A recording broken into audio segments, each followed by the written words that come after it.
శాశ్వత రాజధాని తీర్మానం రాజ్యాంగ విరుద్ధమా?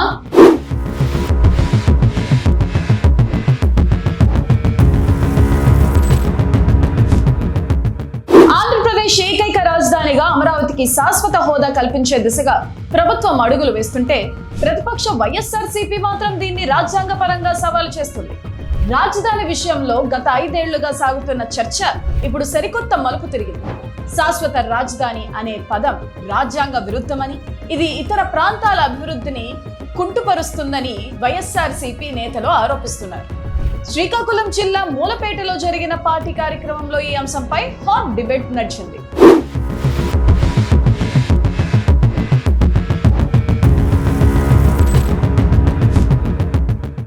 శ్రీకాకుళం వేదికగా మాట్లాడిన మాజీ మంత్రి ధర్మాన ప్రసాదరావు రాజధాని తీర్మానంపై తీవ్ర అభ్యంతరం వ్యక్తం చేశారు. రాజ్యాంగంలో శాశ్వత రాజధాని అనే విధానమే లేదన్నారు. రేపు ఎన్నికైన ప్రభుత్వానికి తన రాజధానిపై నిర్ణయం తీసుకునే అధికారం ఉండదా అని ఆయన ప్రశ్నించారు. ఉమ్మడి రాష్ట్రంలో హైదరాబాద్ ను దశాబ్దాల పాటు అభివృద్ధి చేసిన చివరకు అక్కడి నుంచి రావాల్సి వచ్చిందని ఆయన గుర్తు చేశారు. రాజధానిపై పెట్టే ఖర్చులో కొంతైనా ఉత్తరాంధ్ర లాంటి వెనుకబడిన ప్రాంతాలకు కేటాయించాలని ఆయన డిమాండ్ చేశారు ధర్మాన ప్రసాదరావు.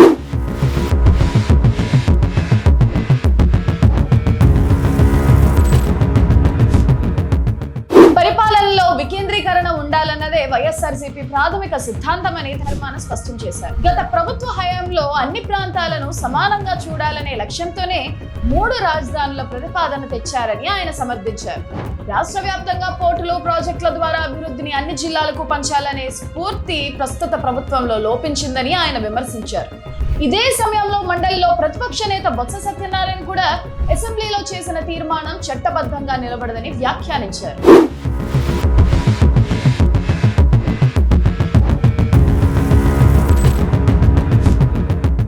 ఇదిలా ఉంటే మరోవైపు వైఎస్ఆర్సీపీ చేపట్టిన చలో మూలపేట కార్యక్రమం ఉద్రిక్తంగా సాగింది.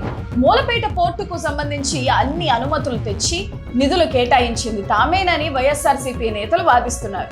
ఇప్పుడు కూటమి ప్రభుత్వం దీన్ని తమ ఖాతాలో వేసుకోవాలని చూడటం సరికాదని వారు అభిప్రాయపడ్డారు. పోర్టు పనులు మందగించాయని, వాటిని త్వరగా పూర్తి చేయాలని డిమాండ్ చేస్తూ మూలపేట గ్రామం వద్ద సభ నిర్వహించారు. తొలుత పోర్టు వద్దకు వెళ్లేందుకు పోలీసులు అనుమతి నిరాకరించడంతో ఉద్రిక్త నెలకొన్నప్పటికీ అనంతరం శాంతియుతంగా సభ ముగిసింది.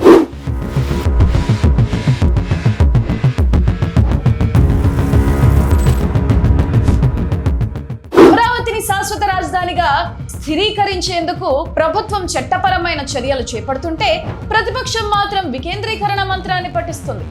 ఈ 2 భిన్నమైన రాజకీయ సిద్ధాంతాల మధ్య ఆంధ్రప్రదేశ్ రాజధాని అంశం మళ్లీ సుదీర్ఘ చర్చకు దారితీస్తుంది.